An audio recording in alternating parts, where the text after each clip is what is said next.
గెలిచిన తర్వాత ప్రజా సమస్యలపైన మనం పోరాడవలసిన అవసరం ఉంది. కానీ ఆ పోరాటంలో ప్రజలందరూ కూడా అప్రిషియేట్ చేసే విధంగా ఉండాలి తప్ప అసెంబ్లీనే జరగనీయకుండా చేసుకుంటే నష్టపోయేది మనల్ని ఎన్నుకున్న ప్రజలు నష్టపోయే పరిస్థితి వస్తుంది.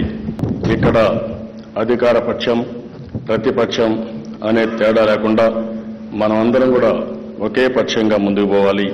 ఆ పక్షం అభివృద్ధి పక్షం అని చెప్పి కూడా నేను మీకు తెలియజేస్తున్నా.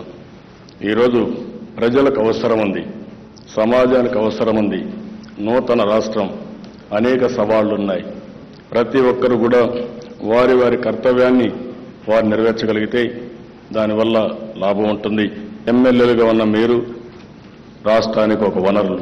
ఇక్కడుండే శాసనసభ ద్వారా ఎలాంటి మంచి ఆలోచనలు చేసి మళ్లీ మన మీద నమ్మకం పెట్టుకున్న ప్రజల్ని ఏ విధంగా ఆదుకోవాలనో మనం ఆలోచించాల్సిన అవసరం ఉంది.